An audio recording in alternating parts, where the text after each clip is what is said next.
All right. Okay. So, hi, I'm Chelsea Vickers, and I am at home with the Yogini Nancy. Um, I'm a yoga teacher in Montreal, and I met Nancy at Espace Verena, a yoga studio that we both teach at. We connected immediately, and we've been talking about yoga for a couple years now.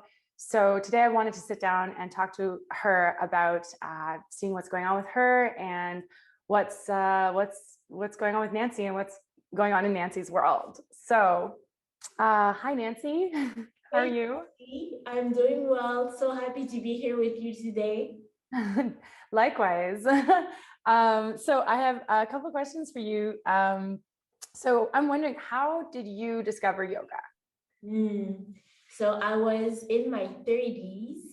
I was doing an exchange in Singapore at the National University of Singapore, and I decided to celebrate my 30th birthday. I'm going to go to a silent meditation retreat. I knew nothing about meditation. I knew nothing about yoga. I just decided I'm going to have a new experience. I booked this ticket to go to Bali, Indonesia, and I went to the Bali silent retreat. And when I arrived, everybody was silent, they were sitting in meditation, and I had to join. I had to just jump in, baptism by fire in silence, sat with everyone, did the meditation, got introduced to vegetarianism. All the food was locally grown and vegetarian. And then we had a yoga class, and the teacher was fantastic. And I thought, oh, this is fun, and I feel so good in my body. I want to continue doing this. So now when I returned to Singapore to finish my exchange, I started going to classes, and one of my teacher was an Indian man, and he told me, Nancy, you're studying law, it's very stressful. So if you want to learn how to manage your stress, you should continue yoga.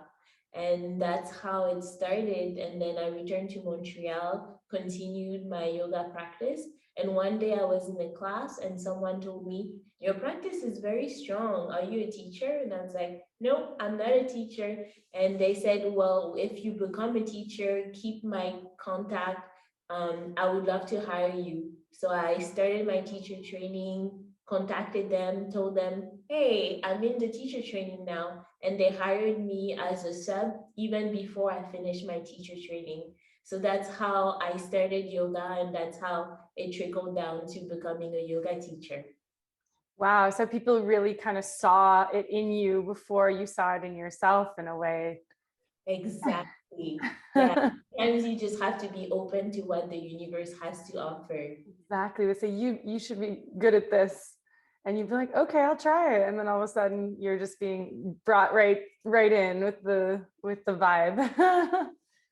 So I'm wondering how did you find your name, the Yogini Nancy? Like how did you come up with it or where does it come from?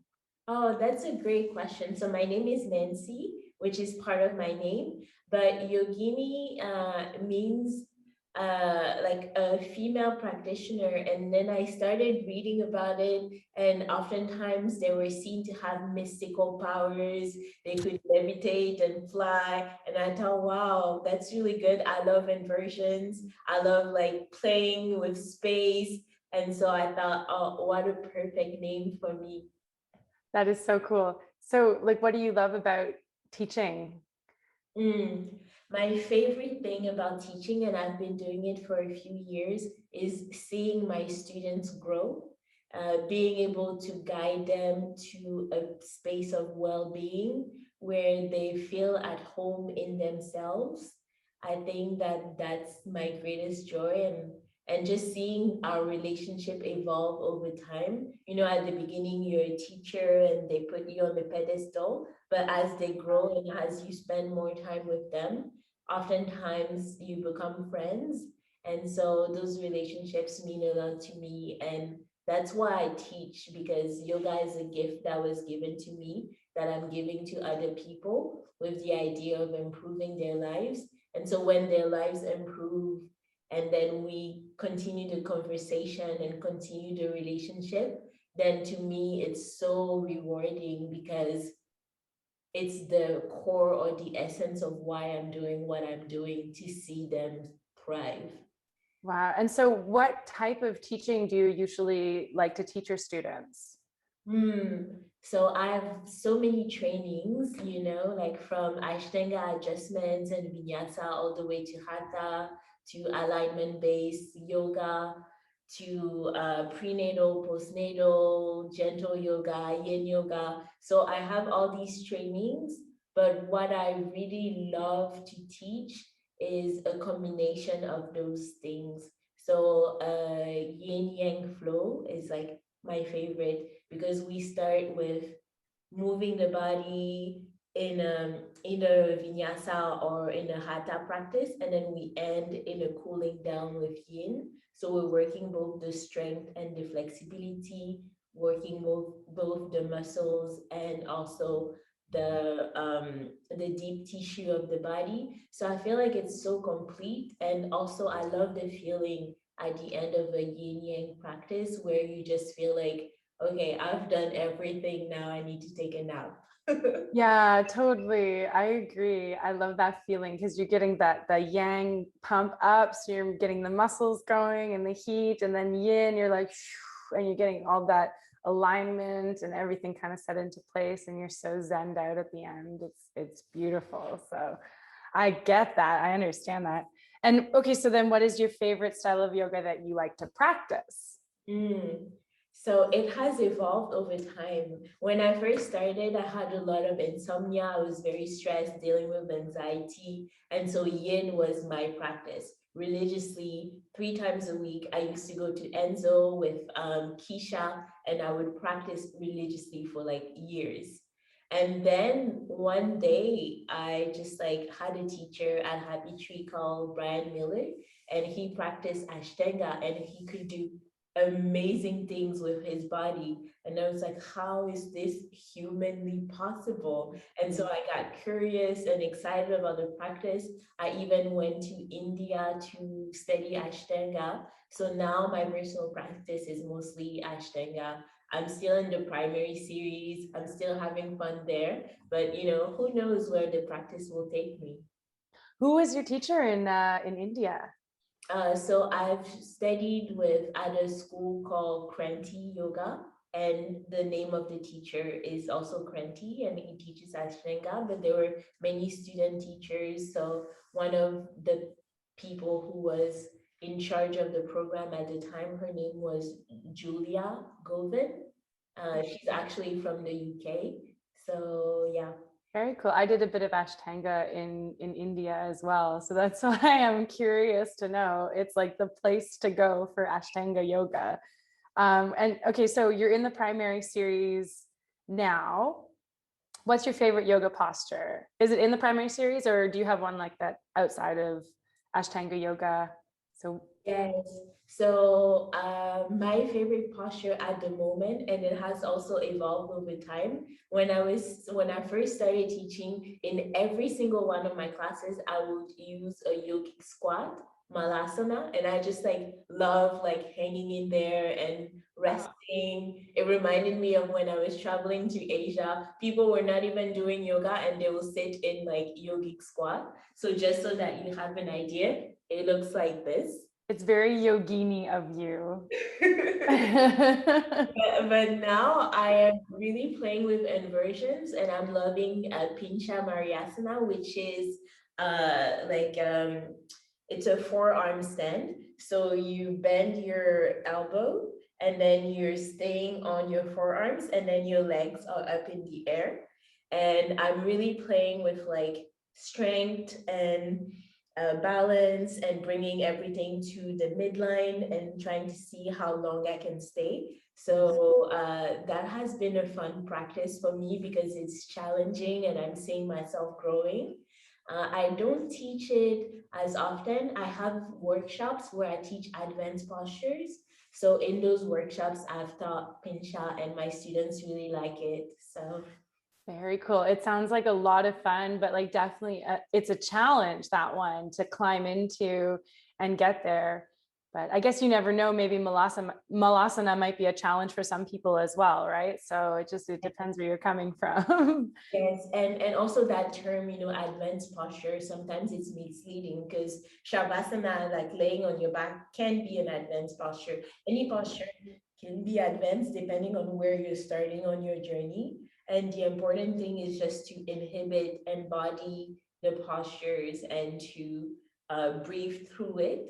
And it doesn't matter whether you have both legs in the air or you're sitting in a squat position. If you're not present, you're not really doing the practice. So practicing presence to me and teaching people to calm the mind is as important, or if not more important than, seeing my students getting into, pretzel pauses. Yes, exactly. Oh, wow. Yeah, so then what is your intention as a teacher? It has also evolved over time. At first, when I first started teaching, I wanted to joyfully teach in a way that helped my students improve their physical and mental health. And now I want to bring my student home to their higher selves.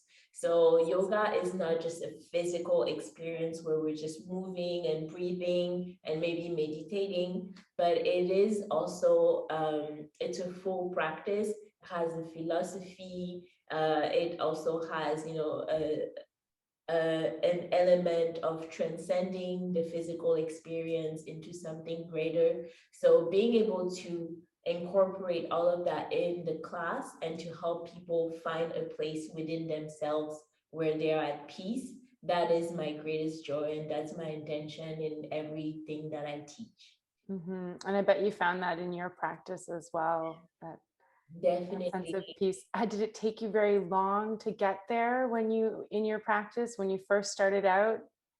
How did you get into that inner peace kind of feeling? What does that mean? Where does that come from? It took me a long time, yes, because at first I was using the practice as medicine, to cure my anxiety, to deal with insomnia. So I was seeing how the practice was helping me, and I wanted more of that feeling. But once these things subsided, then I had to find a new purpose for my practice.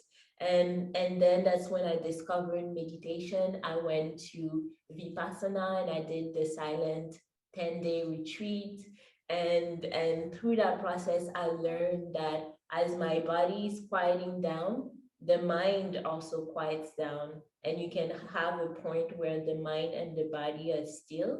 And that's a beautiful place to be, where you're at peace and you're still. And when I discovered that, it was like, I want more of this, because I can be joyful, I can be grateful, I can be in this present moment because I'm not distracted by the noise. And so that's the feeling, that's what I want to bring to my student, that feeling of stillness, reduction of the noise around us, and then the ability to inhibit fully this present moment. Absolutely. And I really do feel you do bring that. You're able to peel layers off of people in your teachings, and slowly people feel what you've been feeling too. And I really find that resonates with me as like connecting with you over time. That you've kind of opened up my onion in your teachings as being who you are, and having that from within yourself. So I really wanted to tell you that. I also want to know, what is your fondest memory related to yoga? One time I used to run a nonprofit called Esengo. Esengo means joy in Lingala. And when I first started teaching, I was like, I'm going to start with this nonprofit. I'm going to teach yoga and meditation to people who have had an instance of a mental health crisis or have dealt with a mental health diagnosis. And so we had a big fundraiser to raise money for the foundation. And my father came, my godparents came, my friends came, and family came.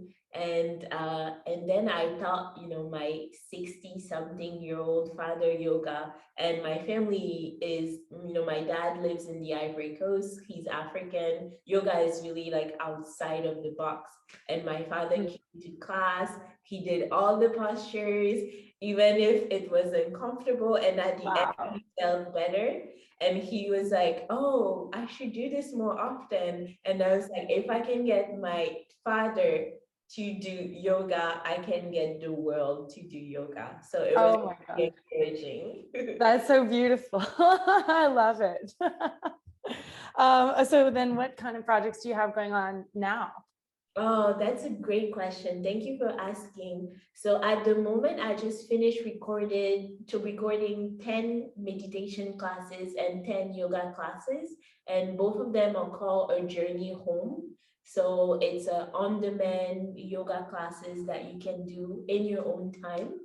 And also I am teaching also at the park, a series called Yoga in Parks with Friends. We're meeting in St. Henry, and anyone who is interested can contact me. There's a limited space because of COVID. So the earlier you sign up, and it's a 10 weeks course. So every Saturday at 8 a.m. we're meeting at the park, and then we're practicing yoga for 1 hour. And outside of those two projects, I'm teaching corporate and private classes online through Zoom.